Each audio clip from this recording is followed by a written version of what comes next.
Hey everyone, welcome to today's broadcast, and I certainly pray that these broadcasts coming to you every Thursday and Sunday are an inspiration and encouragement. I hope that it helps you stir up the fire of desire in your heart so that you can believe God for bigger and better things, so that you can find the answers through your crisis and just begin to learn how to enjoy life once again.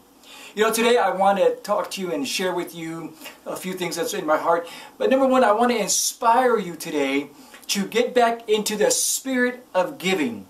You know, with the economy the way it is, and businesses going out of business, and people are losing their homes, and jobs are being downsized, and people are going through financial problems and difficulties in the economy. One of the most natural things that we have a tendency to do during these times is to draw back and stop giving. And that's just a natural tendency that we all at times will fall into temptation with. And what begins to happen is, instead of it being a help and increasing the situation, what happens is it attracts more of lack and struggle and financial despair. And even when we go through these difficult times and we continue on in our giving and the economy the way that it is, what basically happens is that we do it out of mechanics. We do it out of routine. And once again, we lose that real spirit of giving. You know, last Tuesday I woke up in the morning, and as I began to pray, I began to feel this really sense of desire to renew my mind and renew my spirit and renew my whole attitude towards the area of giving.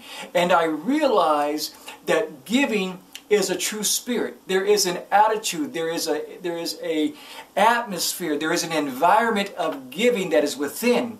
And when we tap into it, all of a sudden now joy begins to come into our life. But here's the important thing: the law of attraction kicks in, and it begins to expedite our harvest. All of a sudden now, good things will start to begin to happen into your life. Things that were stalled, things that were stagnant, things that were going south, now begin to come into an alignment and begin to work on your behalf. In fact, most miracles happen when we learn to get into that spirit of giving. Now, giving is not a mechanical thing. However, it is a point of action. I've had many people over the years tell me, you know, when my ship comes in, man, oh man, am I going to start giving to God? Well, with that kind of a philosophy and attitude, your ship's never going to come in. In fact, I've got some news for you. Your ship will never come in. You've got to swim out and go get it. And the way that we do that is through our giving. Giving through a right mindset, a right attitude, a spirit of joy, and a spirit of expectation. When we come into that realm, that groove, that rhythm, that system of giving, all of a sudden now it takes on new life. Darkness begins to fade away. The clouds begin to disperse. The sunshine begins to shine down into our life once again. So giving is not just a mechanical act.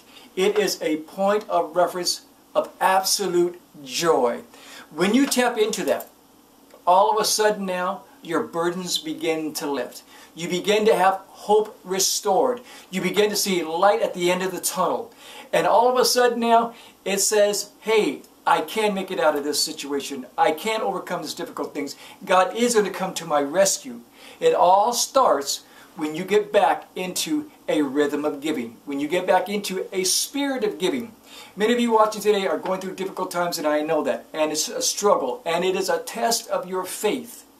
But I'm telling you, let me encourage you to seek God in your heart. Again, to get into that rhythm of giving, and I promise you, the miracles will begin to start to flow back into your life. All of a sudden, you'll start seeing light at the end of the tunnel. And isn't that what we all want? We want to be able to wake up every day with hope and faith and expectation, and we want life to work for us instead of working it against us. Well, it all will begin when we start learning how to be a giver once again. You know, I wrote a book called Legends of Tithers in 2004, and in that book I took all the biblical characters of the Old Testament and the New Testament, and their mythology of how they became financially wealthy or financially independent, and what caused the blessing from God to come from heaven and manifest in the physical realm. Then I took all the characters that I could find that use the principle of giving and tithing to make themselves very wealthy. Now, some of the men that I researched out was like J.C. Penney. J.C. Penney was in a mental institution because he had gone broke and his business had failed. And in that mental institution, he heard somebody playing a church song on an organ. And he got down on his knees and he said, Lord, if you restore my mind and my health and restore my businesses, I will become a tither and a giver to you. Well, God kept his promise. J.C. Penney kept his promise, and even though he has died many years ago, you can go to any major mall and you'll see that tithing and giving still works, because you'll see a department store that says J.C. Penney's. Alexander Kerr was another one. Broke, started tithing, became wealthy. John D. Rockefeller started tithing when he was 21 years old, and God made him a multi-billionaire. You could do that with Mr. Kraft, with Mr. Hershey, with Mr. Wiggly. They all began doing the same thing. They got into a spirit of giving, and God became their financial partner, and then began to prosper their entire business, and everything began to open up from them. You know, I know this is absolutely true because I have proved that in my own life in thousands of times when I've been at my lowest point.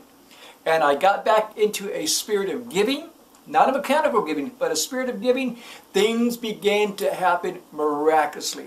So today, I want to encourage you, whatever it takes, whatever you do, somehow begin to renew your mind. Get back into the flow of giving and harvest will begin to flow back into your life. Hey, I'm Don Boyer. I hope you enjoyed today's broadcast. If you have not downloaded our book, Release the Seed, Receive the Promise, please do yourself a favor. Download it on our website. It's absolutely free. And then do yourself something.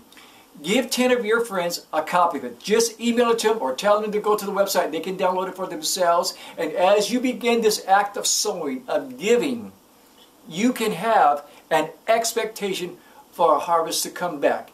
You know, Job, the Bible says Job began to prosper and have his life turn around during that crisis when he began to pray for his friends. When you do something good for your friends and your family and say, hey, here's a free book, it will bless you, it will change your thinking, it will expand your thoughts, and it will bring blessings into your life, then I believe that as you do that, God will turn things around for you. Tune in for next Sunday. You're going to enjoy it. I'm Don Boyer. Me and Melinda are praying for you. I'll see you next time here at Covenant Seed.